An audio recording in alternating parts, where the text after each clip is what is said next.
Well, good morning to you. We are breaking up the clouds, and this is really what we have in our lot today. Officially listed at mostly cloudy now, this check-in here in Providence. We also are listed at mostly cloudy in Smithfield. Meanwhile, everywhere else is listed as clear, but this is going to be changing moment to moment as we go through the day. But do not fret, even though you will be seeing some clouds, we are expecting conditions to remain dry. So it is pretty out here. We get some nice colors when we do mix in the clouds too, so it's not necessarily a bad thing. So our current temperatures are ranging in the 50s. We've even got 60 out on Block Island to start, and we do have winds that are generally light to calm wind direction, bringing in air from the north, so that cool wind direction's in place.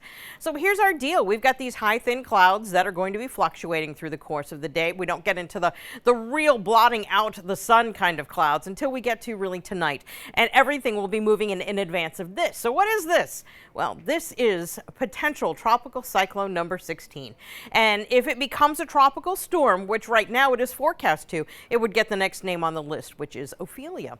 So Ophelia would then make landfall off the North Carolina, well, on the North Carolina coast, and then fall apart as it makes its way up towards the north. But keep in mind, that storm is really far away, and we're already starting to see high, thin clouds in front of it. So even though this is the estimated location of the center of the storm, there's going to be a lot of stuff out in front of it before it even gets here, that center even gets here. So here's how this is going to play out. Going through the course of the day today, we're just going to bring in clouds from time to time. We're looking actually at a pretty decent amount of sunshine today as well. The thicker clouds show up as the brighter whites, and those will be coming in as we go through the overnight hours. Rain will then overspread as we go through tomorrow morning from south to north. Now you'll see the oranges and reds mix in here. Those are areas of locally heavy rain, and those will get involved once we get into like the afternoon hours, and should actually be a large portion of the rain we're expecting from the system. We will be bringing through showers from time to time as we go overnight into Sunday morning, and Sunday too will keep these showers in play, although to a much lesser extent. So the rainier day is Saturday. We are expecting rainfall totals that could be significant. So on Saturday, we'll likely see the bulk of the rain and then top it off a little bit more once we get to Sunday. Now, keep in mind, these are totals for 2 whole days. So even though, an inch of rain is definitely possible, we're not expecting any flooding associated with this, just because we have the time to deal with any rain that comes down. So this is the last day of summer. Fall officially begins at 2:50 a.m. That's our autumnal equinox time.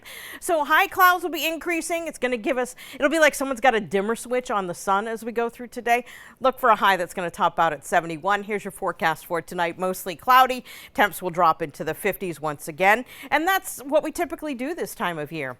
Now, fall comes with a big drop in temperature. Our average high is actually in the low 70s, and we're not going to be seeing it for the remainder of the 7-day stretch. Monday, we're going to hold on to some leftover showers before we finally start to bring the sun back as we hit the middle of next week. Hey, quick question for you, Kelly. Can you tell me about how experts felt about this storm season? Was it supposed to be particularly active? Yeah, it was upgraded to an above active season. Statistically, our peak in the season is September 10, so we're actually in the thick of it right now. Okay. The last day of the season is the last day of November, so we still got a lot more to go. Okay, well, we will keep that in mind for sure. In the meantime, we'll accept these picturesque views over Providence. Perfect. Thank you, Kelly, so much. We appreciate you.